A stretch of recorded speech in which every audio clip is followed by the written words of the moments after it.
लखनऊ में कैबिनेट मंत्री और निषाद पार्टी के अध्यक्ष संजय निषाद ने सपा पर निशाना साधते हुए बयान दिया है। उन्होंने कहा कि सपा को जवाब देना चाहिए कि संभल में करीब 40 साल से मंदिर क्यों बंद था। संभल हिंसा मामले में न्यायिक जांच हो रही है, जल्दी दूध का दूध और पानी का पानी हो जाएगा। उन्होंने आगे कहा कि सदन को जनता की आवाज के साथ चलने देना चाहिए। का जवाब देना चाहिए कि वो 40 साल से क्यों बंद था। आज के समय में उसमें तो रात में थोड़ी बन गया है। क्या इसी तरीके किसी धर्म पर कुठाराघात की तो उसमें न्यायिक जांच दी गई है और न्यायिक जांच में दूध का दूध पानी का पानी में जो दोषी होंगे निश्चित रूप से सजा उन्हें मिलेगी। और जनता के हित में देखो, विधानसभा जनता का सभा है, देश के विकास के, देश की भविष्य का सभा है, गरीबों के विकास के, गरीबों की सुरक्षा की सभा है। जो भी राजनीतिक व्यक्ति होगा इस सभा को चलने देगा और जनता की।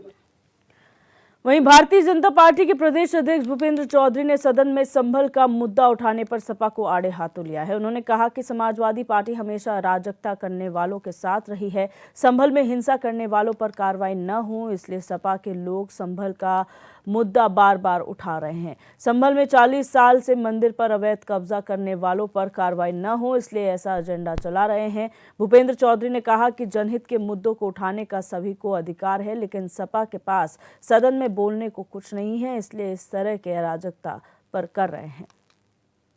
समाजवादी पार्टी का इतिहास हमेशा अराजक लोगों के साथ रहा है, अराजकता करने वाले लोगों के साथ। संभल में जिस प्रकार की घटना हुई और उस प्रकार घटना में जिन लोग की भूमिका थी उनके खिलाफ कार्रवाई ना हो, सरकार विधि सम्मत कार्रवाई ना कर सके, इसके लिए इस विषय को अनावश्यक ये लोग फूल दे रहे हैं। आपने देखा होगा जिस प्रकार से संभल में एक मंदिर पर किस प्रकार से अवैध कब्जा किया और उस अवैध कब्जे के खिलाफ और उन दोषियों के खिलाफ कार्रवाई ना हो, ये समाजवादी पार्टी का एजेंडा है। आज से विधानसभा का सत्र है और नियमों में जनहित से जुड़े विषयों पर सभी को अपनी बात कहने का अधिकार है।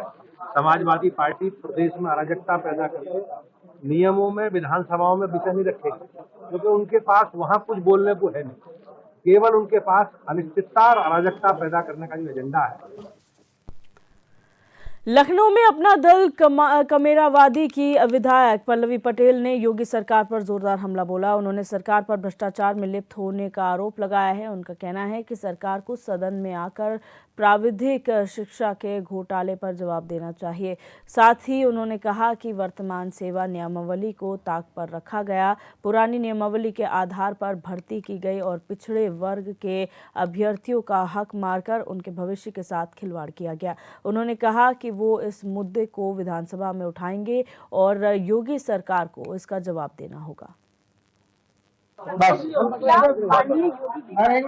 क्योंकि जिस घोटाले की बात मैं कर रही हूँ, जहाँ पर तरीके से 250 लोगों की पदोन्नति की गई है और वो भी प्रति व्यक्ति से 25-25 लाख रुपए की उगाही करी गई है, वो माननीय मुख्यमंत्री योगी जी के नाम पर की गई। इसलिए मेरा सवाल है कि जिन अवसरों पर इस प्रदेश के पिछड़ों को अपनी योग्यता के अनुसार, नियम के अनुसार चयनित होना चाहिए था, वहाँ पर अगर नियम विरुद्ध पदोन्नति हुई है और माननीय मुख्यमंत्री जी का नाम सीधे सीधे इन्वॉल्व है, तो मैं और पूरे प्रदेश की जो जनता है उसके नाम से, उसकी तरफ से सदन में चाहती हूँ कि माननीय मुख्यमंत्री जी आकर के अपनी सरकार में हुए इस घोटाले पर जवाब दें। सीबीआई जांच से मेरा कोई मतलब नहीं, मैं ये चाहती हूँ, मेरा सवाल सरकार से है, सवाल के मुखिया से है। बलिया में परिवहन विभाग के कर्मचारियों को परिवहन मंत्री दयाशंकर सिंह ने शुद्ध पेयजल की सुविधा दी है।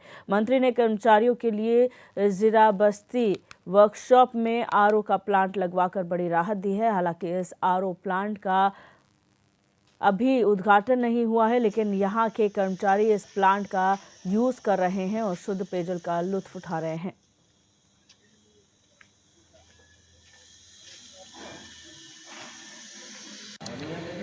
बताएं, बहुत अच्छा, ये तो बहुत ही उपयोगी काम है हम लोगों के लिए। इतना पानी की हम लोग तो बोतल का मंगवाते थे, बाहर से करते थे, उसका भी पता नहीं कैसा होता है, क्या नहीं होता है, बीमारी भी होती है। तो ये सुविधा हो गई, हर समय पानी उपलब्ध रहेगा परिवहन विभाग में।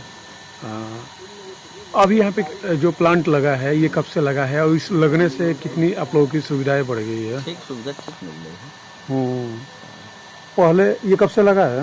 10-15 दिन से। इसके पहले कितना दिक्कत होती थी यहाँ पे जब प्लांट नहीं लगा हुआ था तो? हाँ, तो हैंड पाइप सब की था, चैनल अब किस तरह की पानी आप लोगों को मिल रहा है? ठीक मिल रहा है। ये हम ही लोगों के लिए कार्यशाला के लिए लगा कार्यशाला कर्मचारियों के लिए। कब से लगा है ये? 10 दिन से लगा है। इसके पहले लगा था? हाँ, तो आप लोग फिर कैसे पानी पीने के लिए? हम लोग अपना जो है नल से पीते हैं। लेकिन अब शुद्ध पानी आप लोगों को मिल रहा है। मिल रहा है। इससे लगने से आप लोग कितना लाभ है इससे? और हमको शुद्ध पानी मिल रहा है, यही लाभ है। चित्रकूट से खबर है जहां जिला पंचायत सदस्य मीरा भारती का हिंदू समाज की महिलाओं पर दिया गया विवादित बयान तूल पकड़ता जा रहा है, जिसके चलते सोमवार को ब्राह्मण समाज ने मीरा भारती का जमकर विरोध प्रदर्शन किया और साथ ही चित्रकूट पुलिस पर भी गंभीर आरोप लगाए। ब्राह्मण समाज की मांग है कि मीरा भारती जेल भेजी जाए।